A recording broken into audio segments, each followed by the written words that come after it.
Hi everyone, good morning and welcome back to my channel Binita B Lifestyle और नसर boy को दिन cap से बड़ा फिन बाय दोस्तों सभी को मेरे चैनल में फिर से स्वागत करती हूँ। देखिए स्वीटी के पापा क्या कर रहा है। गेट खानोसै बोसोर गोदाननि गेट खानोसै आहा दुगैखांबाय लोगोफोर नै उन्दुनानै सिखारना बावखौ बुथेथे नुबायलै नोंहालाय बुथेखाना होनदेरदोलाय माथो होनबावनो बिरादथार बियो जे आहा बुथेथे होनबाथाय नोंहालाय बुथेखाना जालायबावोब्रा बिरादथार बियो अनलाइनाव मोननाय मेगनखौनो बुथे लोगोफोर बुथेमा माथो नुयोलाय स्रां स्रां आया मेगन नालाय नुखागोन ना आयो मा हैप्पी बैसागु दोस्तों स्वीटी के पापा हमारे जो संक्रांति में लगाते हैं घर के दरवाजे में तो वही सब इकट्ठा कर रहे बांधने के लिए दा बिदिखौ खाजोबसिगोन आरोखि ना नै लोगोफोर जा समायखाबाय दहायनो खादोंमोन ओमफ्राय आं फुजाबो होदोंमोन नालाय ओंखायनो आङो देखायबाय थायासै खानायखौ घर के गेट्स और दरवाजे सब में लगा दिया ऐसे सब देखिए कितना सुंदर लग रहा है ना ब्यूटीफुल लग रहा है राइडिंग गैयाखायनो फारसेथिं राइडिं गैया जाहैबाय बे जायोलै जेबो नङा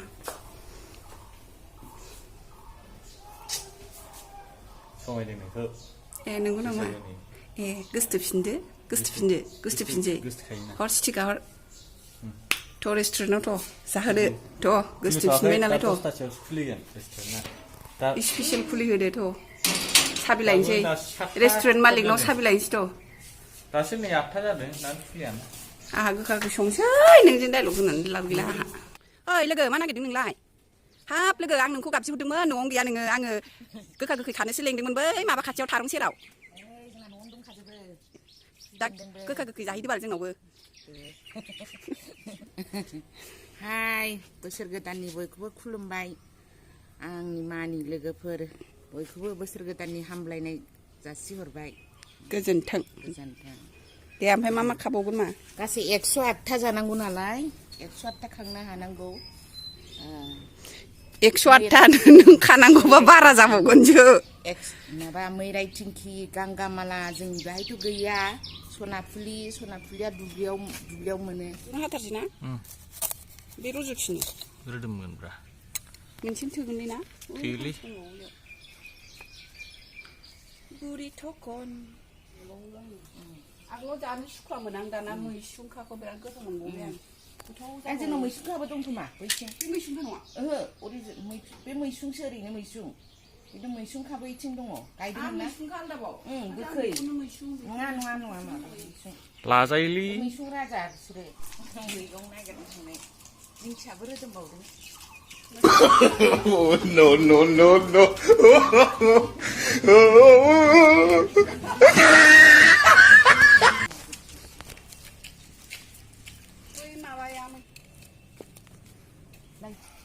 नैबे मैसुंखा औ अरिजिनाल औ आं खानाय बिलाइखौ एम्फौ जाजोबलायदों नै मैसुंखानो बेयो लोगोफोर ये मैसुंखा बोलते इसको मैसुंखा मुझे तो नहीं पता था मम्मी ने बताया अभी दा बे मा मोनावसो दंमोन जे बिलाइ गोजा गोजा गोलाव बेखौ खाना लाफानो हागौमोन ना बावबाय बेलाय मैथा सिख्ला खादों आं बे सुगोनां अ नै मैथा सिखा लाबोखादों गुदियावनो हा मैथा सिख्लाया नै लोगोफोर मैथा सिख्लाया नाजों जानो ना अमाजों जानो लागा होनलायनाय सु दंलै ये मैथा लड़की है मैथा लड़की आव नै हाबजाबाय नामा बे सुगैया हांसो गारमा होनो बे गोमो बेखौ जायोना औ बेखौ जायो हाब मा हांसो गारमालै लाफाबायदि फोरलायलायबाय हेपि बैसागु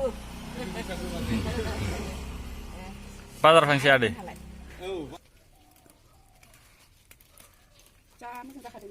लोगोफोर दाथ' माखासे मैगंखौ माजों आंजों खाखांबाय ओमफ्रायहाय दा जोङो थाब गोखा गोखै मैगंखौ सायनानै संनोसै आरोना तो घर पे आधा कलेक्ट किया और आधा जो है मार्केट से खरीद के लेके आए हम लोग तो अभी इसको हम लोग अच्छे से साफ करेंगे फिर उसके बाद पूरा टेस्टी बनाएंगे पर्क के साथ और चिकन के साथ तो लोगोफोर बानायनोसै नै मैगं माखासे यानो माबा रायदों रुइदों बायहैनायावनो लाफाखादों आरोखि ना एसे गोमो गोमो जाबावबाय मैयानो माबानाय नालाय मैया जेबो नङा दा नै मैगंखौबो सुखांनानै लाग्रोनोसै सब्जियों को अच्छे से धो लेती हूँ और इधर जो है दाल भी उबल गया है दालियाबो जाबाय कुकारा गाबबाय ओमफ्राय आं बेदरनिखौ संगोन आरोना गोखा पहले जो है मैं चिकन वाला बना लेती हूँ फिर दा आंना दाउ गोखा गोखैयाबो मोनबाय मानिया अभी इसको उतार लूंगी बढ़िया सा हो गया है जिन्हा बाजी आला सासे फैदों भाभी आया है साथ में क्या लेके आया वो देखिए जंगल में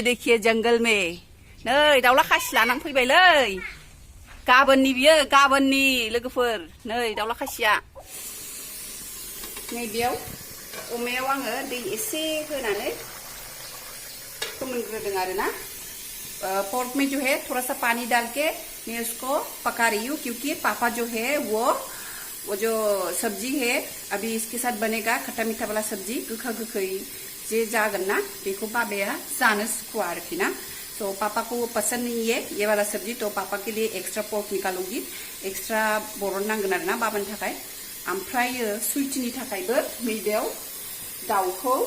बॉइल खालामगासिनो दं आरोना स्वीटी के लिए यहाँ पे चिकन बॉइल हो रहा है कुकर पे सबके लिए अलग अलग सबके लिए रोज ही ऐसा होता है मेरे साथ कब जाने मिलेगा मुझे फेस्टिवल में बाउखुंगे में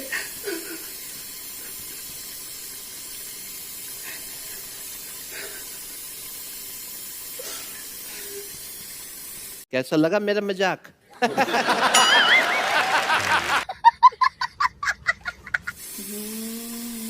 असाइस दुनियायाव असाइस नुखायो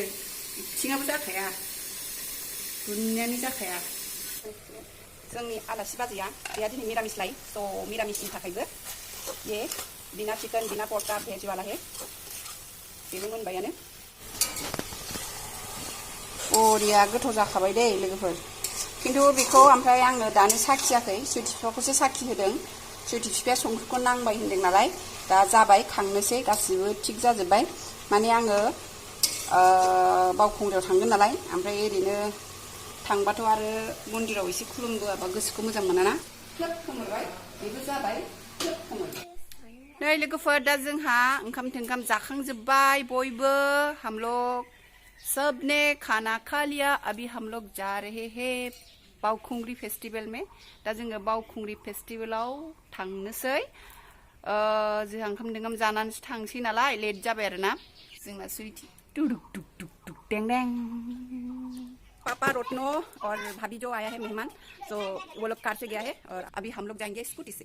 बाबा रोटनो मोनहा ओमफ्राय बाजै जे फैदोंमोन ना तो बिसोरो कारजों थांग्रोबाय आरोखि ना दा जोंबो ओंखारलांनोसै दा नै लोगोफोर जोङो सफैबायमोन हम लोग पहुंच गए यहाँ पार्किंग है पापा उधर पार्क कर दिया स्कूटी को अभी जाते हैं हम लोग यहाँ से पैदल जाना होगा थाबायनानै थांनांगोन आरोना माबा हाद्रि हाबो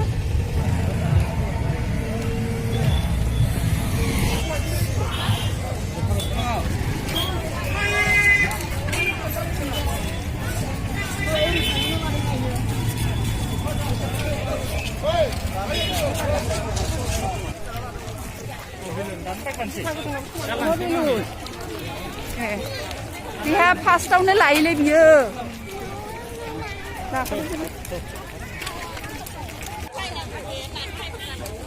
मा कालारखौ लागोन येल्ल'खौ लायो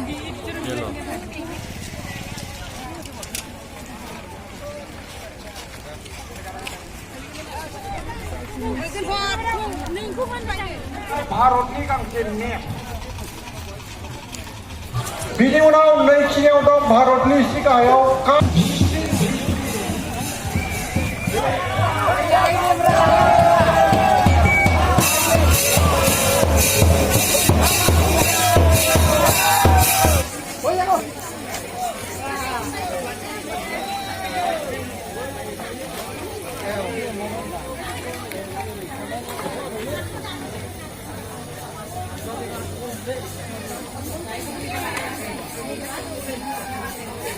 뭐 만든 맘이?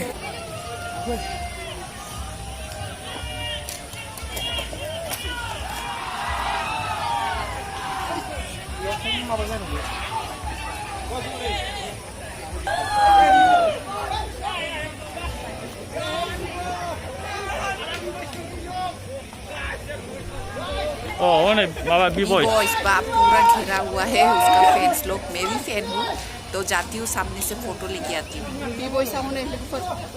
र फोटो लाइनसै आंबो एसे थांनानै खाथियाव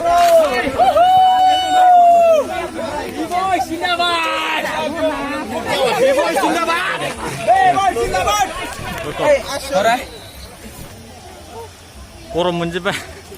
मोखाङा ओइ गोलैगोन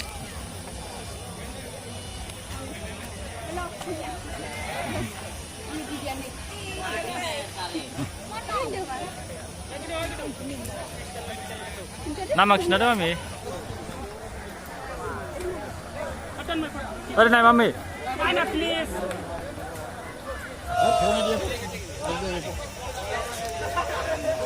नोंबो लोंगोन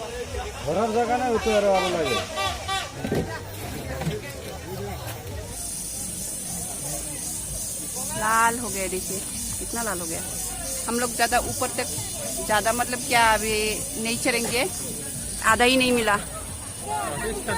दासो स्टार्टिं ब्रा ओमफ्राय जों गाखोला मामिखौ लानानै थांफिनसै मामिया गाखोनो होनबावगासिनोसो नै मामि लुक थांला मामि नों देनां देरबा थांसै दे दादिमोना नेबायथ' गाहायाव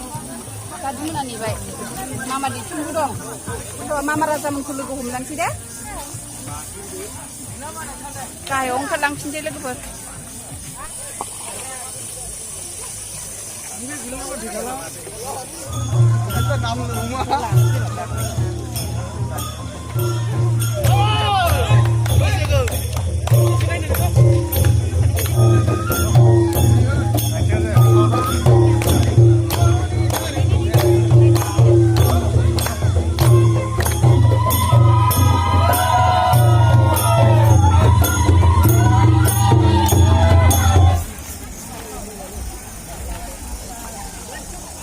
राजामोनहा ओइलाय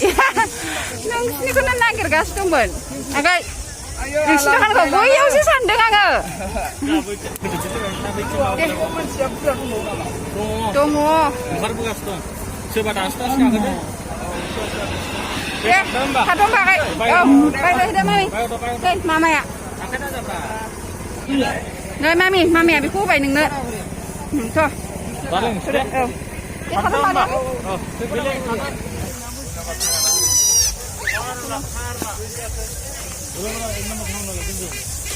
Kayak mana yang sampai mam? Ada nak sini berapa?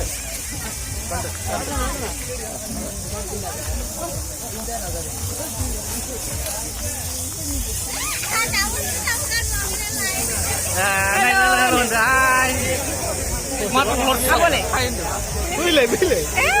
Oi, doang ni kakak tu nama. Yang bos bos lo kakak nanti baik.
रत्नमोनखौ बाबामोनखौ लोगो मोनासै लोगोफोर ओमफ्राय जोङो रत्नजों दैथुनजोंथ' हाजोआव गाखोदों नालाय बाबामोना ओमफ्राय फांसनाव दं खोमा जिरायनानै बिसोरथ' ज' फैखादोंमोन नालाय ओमफ्राय जोङो बाबामोनखौ नागिरबाबो मोनासै आरोखि ना ओमफ्राय दा गावसोर फैसिगोन होननानै जोंबो न'आव थांनो फैबाय आरोखि ना दा थाबायगासिनो दं जेराव स्कुटि पार्किं खालायदों बिसिम थांनोसै दोस्तों दैथुन और रत्न तो पहाड़ चढ़ने गया ना और भाभी और पापा सामने ही है फंक्शन में कहीं पे हम लोग ढूंढने की कोशिश किया पर मिला नहीं, तो हम लोग अभी जा रहे हैं वापस, जहाँ स्कूटी पार्किंग किया है वहाँ तक जाते हैं, फिर उससे डायरेक्ट जाएंगे घर। ब्लॉग को भी उन्हें फोजोबनोसै लोगोफोर, नेक्स्ट ब्लॉग थाबैनो लोगो मोनफिनगोन। यहीं पर खत्म करते हैं, नेक्स्ट ब्लॉग में फिर मुलाकात होगा, तब तक के लिए bye bye and thank you for watching. Bye bye. Bye bye.